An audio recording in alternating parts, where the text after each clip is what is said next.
Ya pemirsa, terima kasih masih bersama kami di Ayu Siang pemirsa, dan kita ke informasi selanjutnya. Tim gabungan tertibkan ribuan kapal yang bersandar di Pelabuhan Muara Angke, Jakarta Utara.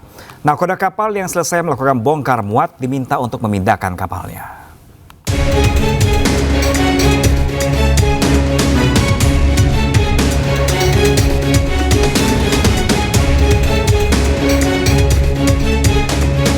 Direktorat Polisi Perairan dan Udara Ditpolairut Polda Metro Jaya menertibkan penumpukan kapal di Pelabuhan Muara Angke, Jakarta Utara.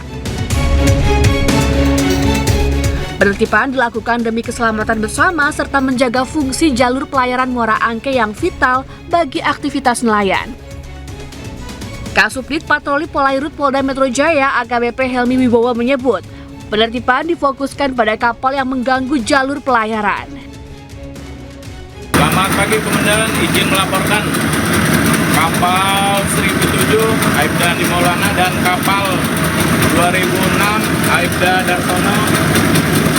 Untuk saat ini kegiatan menindaklanjuti berita viral di Pelabuhan Muara Angke, yaitu kapal-kapal ikan dan kapal-kapal cumi yang ingin masuk dan keluar masih Komandan.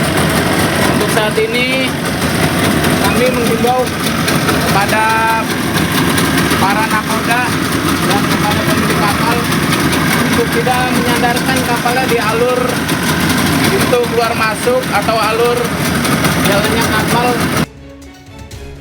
Sebelumnya viral di media sosial, Pelabuhan Muara Angke di Penjaringan, Jakarta Utara dipenuhi ribuan kapal nelayan yang menumpuk. Kepadatan kapal ini menghambat aktivitas para nelayan yang akan melaut. Setidaknya ada 2.500 kapal bertumpuk tak beraturan. Selain menghambat aktivitas mencari nafkah, para nelayan juga khawatir banyaknya kapal yang menumpuk dapat menyebabkan kebakaran. Tim Liputan iNews melaporkan. Ya pemirsa, polisi berhasil meringkus 3 pelaku penyalahguna narkoba di Darmasraya, Sumatera Barat. Dari 2 lokasi berbeda pemirsa, petugas mengamankan sejumlah paket sabu siap edar beserta timbangan digital. Tim Lupak Satres Narkoba Polres Darmasraya menyergap 2 remaja yang tengah asik pesta narkoba di dalam sebuah kamar di Nagari Tabek, Kecamatan Timpeh, Darmasraya, Sumatera Barat.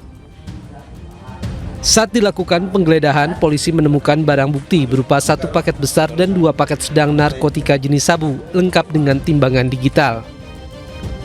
Berdasarkan keterangan kedua pelaku, petugas kemudian melakukan pengembangan ke lokasi kedua. Di Nagari Timpeh, polisi kembali menangkap seorang pelaku lainnya. Dari pelaku ketiga yang ditangkap, petugas menyita 4 paket sabu siap edar. Kepada petugas, pelaku mengaku sebagian barang haram tersebut sudah sempat dijual kepada pelanggannya. Penangkapan terhadap 3 orang laki-laki, yang pertama berinisial A, kemudian J, kemudian Z. Dengan itu kami mengamankan barang bukti berupa 2 paket sedang untuk tersangka Ari, kemudian 1 paket sedang untuk tersangka D, kemudian 4 paket kecil untuk tersangka. Ketiga pelaku dijerat pasal 114 Undang-Undang Nomor 35 Tahun 2009 tentang narkotika dengan ancaman hukuman maksimal 20 tahun penjara. Kita ke informasi lainnya pemirsa, pemesanan tiket kereta api angkutan Lebaran 2026 sudah dibuka. Warga sudah bisa membeli tiket untuk keberangkatan 11 Maret hingga 15 Maret 2026. PT Kereta Api Indonesia menyampaikan sejak dibuka tanggal 25 Januari hingga 30 Januari 2026, lebih dari 130.000 tiket telah dipesan untuk mudik Lebaran. Jumlah ini diperkirakan akan terus bertambah seiring masih berlangsungnya pemesanan dan meningkatnya minat masyarakat dalam merencanakan mudik lebih awal. Warga sudah bisa membeli tiket untuk jadwal keberangkatan 11 Maret hingga 16 Maret melalui seluruh kanal resmi KAI. Saya terima di 200.000 rupiah ya. Ya pemirsa, untuk informasi terkini kita sudah terhubung dengan rekan kami Wenda Nura di Stasiun Pasar Senen, Jakarta Pusat. Selamat siang Wenda, apakah keramaian pembelian tiket mudik lebaran ini sudah terjadi di sana? Ya, selamat siang Pram dan juga pemirsa. Pembelian tiket kereta api untuk arus mudik Lebaran tahun 2026 saat ini memang sudah mulai dibuka. Namun perlu kami informasikan Pram dan juga pemirsa bahwa pembelian tiket untuk arus mudik Lebaran 2026 saat ini hanya bisa dilakukan pembelian melalui akses online seperti website resmi dari KAI ataupun melalui aplikasi akses by KAI. Begitu. Jadi untuk pembelian tiket secara langsung saat ini belum bisa dilakukan untuk pembelian untuk arus mudik Lebaran. Jadi saat ini untuk pembelian tiket secara langsung melalui loket yang ada di stasiun hanya berlaku untuk perjalanan 3 jam sebelum keberangkatan maksud kami. Jadi untuk pembelian tiket untuk arus mudik Lebaran 2026 ini tidak bisa dilakukan pembelian langsung di stasiun manapun begitu, Pram. Dan sebagai informasi juga Pram, saat ini pembelian tiket untuk arus mudik Lebaran sudah mulai dibuka. Dan data terbaru yang kami terima saat ini sudah ada lebih dari 71.000 tiket yang terjual untuk arus mudik Lebaran. Dan untuk saat ini, untuk angka pembelian tiket tertinggi ada di tanggal 14 Maret 2026, yang artinya itu adalah jika melihat kalender dari pemerintah, itu merupakan H-7 Lebaran, begitu. Jadi tentunya angka tersebut masih dinamis karena pembelian tiket ini juga masih terus dibuka. Jadi untuk Anda pemirsa yang akan membeli tiket untuk arus mudik Lebaran 2026 diharapkan untuk segera membeli karena memang nampaknya masyarakat ini antusiasnya sangat tinggi untuk melakukan perjalanan mudik ataupun perjalanan jarak jauh menggunakan transportasi kereta api. Seperti itu, Pram. Baik, melaporkan langsung dari Stasiun Pasar Senen, Jakarta. Terima kasih dan selamat bertugas kembali Wenda Nura. Ya pemirsa, walaupun harga emas logam mulia kembali turun di Laman Antam, tetapi di pasar emas Cikini pemirsa Jakarta ini masih tinggi. Di pasar emas Cikini, Jakarta, harga emas antam logam mulia dibanderol seharga Rp3.300.000 per gramnya. Sementara pemirsa, pedagang toko emas Cikini Jakarta ini mengaku fluktuasi harga emas logam mulia ini sudah terjadi sejak 1 bulan terakhir. Pernah harga tertinggi pemirsa mencapai Rp3,6 juta per gramnya dan terendah ini Rp3.300.000 per gramnya. Namun di Laman Antam harga emas kini menurun menjadi Rp3.150.000 per gramnya.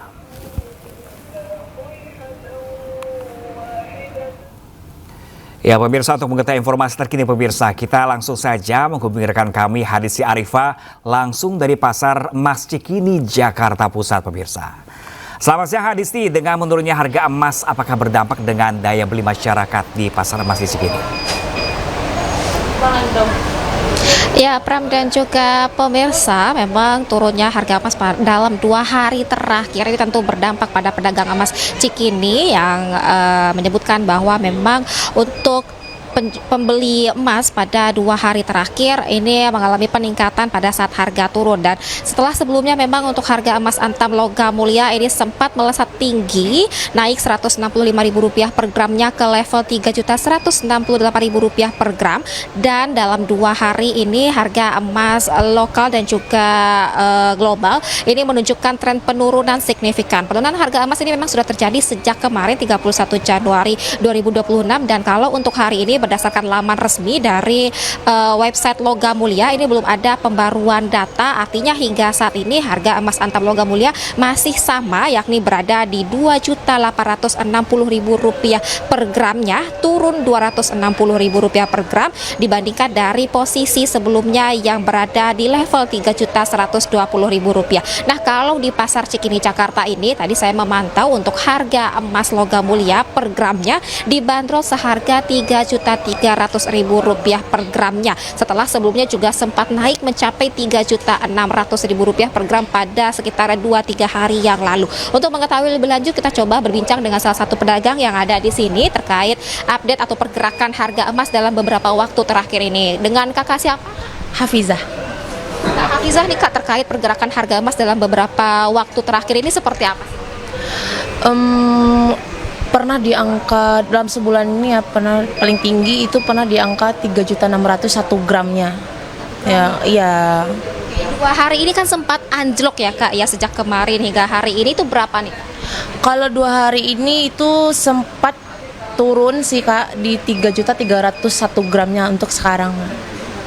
Kalau melihat daya beli masyarakat ya Kak ya, itu gimana Kak? Pada saat tinggi apakah banyak yang jual atau justru beli, dan kemudian pada saat anjlok ini juga seperti apa?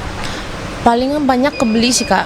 Ya, jual juga ada gitu. Karena takut nanti kalau nggak beli dari sekarang kan takutnya emas makin naik ya gitu. Nah, kalau Kakak sendiri sebagai pedagang nih Kak, sebetulnya lebih diuntungkan dengan kondisi harga emas yang naik atau yang turun nih Kak? Sebenarnya sama aja sih Kak, emas naik turunnya sama aja sih, sama-sama ada untungnya juga, itu tergantung customernya juga sih. Iya. Tapi nyatanya Kak, mungkin beberapa waktu terakhir ini seperti apa sih Kak melihat pembeli Kak? Apakah ramai atau sepi Kak? Kalau untuk sekarang karena emas lagi tinggi-tinggi banget ya Kak, kayak pengunjung kayak kurang gitu sih. Iya. Sepi begitu ya? Iya.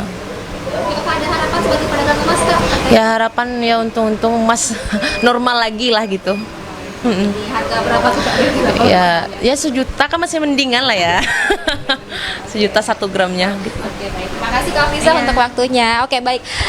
Pram dan juga pemirsa, ini di dekat saya juga sudah ada salah satu contoh logam mulia. Ini ada seberat sekitar 10 gram. Tadi saya berbincang dengan pedagang yang ada di sini menyebutkan untuk harga emas logam mulia 10 gram ini mencapai 32.100.000 di pasar emas Cikini ini. Tadi saya juga bertanya terkait fluktuasi atau pergerakan harga emas ini memang sudah terjadi pada 1 bulan terakhir, yang menyebutkan pergerakan emas tertinggi ini sempat mencapai Rp3.600.000 per gramnya, dan terendah terjadi pada 2 hari terakhir ini hingga hari ini yakni di Rp3.300.000. Begitupun untuk daya beli pembeli tentu ini berpengaruh, banyak yang membeli emas dengan memanfaatkan kondisi harga emas yang anjlok atau turun ini, karena mengingat ini menjadi investasi jangka panjang bagi masyarakat, sehingga mereka memutuskan untuk membeli emas logam mulia pada saat harga emas turun. Nah, kalau dari data yang saya temui atau saya baca dari berbagai sumber menyebutkan bahwa untuk penurunan harga emas yang anjlok dalam 2 hari terakhir ini dipicu oleh aksi ambil untung akibat sudah mencapai titik jenuh beli serta sentimen politik ekonomi Amerika Serikat. Demikian Pram. Ya, Hadisi Arifah melaporkan langsung dari Pasar Emas Cikini, Jakarta Pusat. Terima kasih dan selamat bertugas kembali. Pemirsa, Satuan Petugas Penanggulangan Bencana merampungkan pembangunan jembatan Baili di Desa Bener Pepanyi, Kabupaten Bener Meriah yang menghubungkan Aceh Utara, Bener Meriah, Takengon. Jembatan kini dapat digunakan masyarakat untuk menunjang berbagai aktivitas sehari-hari. Jembatan Baili Bener Pepanyi dibangun dengan panjang 30 meter. Pembangunan jembatan ini melibatkan personil gabungan dari Satuan Yonzipur 9, Langlang Buana, dan Denzipur 3 Agni Tirta Dharma. Dengan selesainya pembangunan jembatan Baili, mobilitas warga kini kembali berjalan normal. Jalur penghubung antar daerah yang sebelumnya terhambat kini dapat dilalui kembali, sehingga arus transportasi orang dan barang menjadi lebih lancar. Jembatan Baili dibangun sebagai solusi sementara yang efektif, khususnya untuk mengganti fungsi jembatan permanen yang rusak, sekaligus memastikan jalur utama tetap dapat digunakan oleh masyarakat.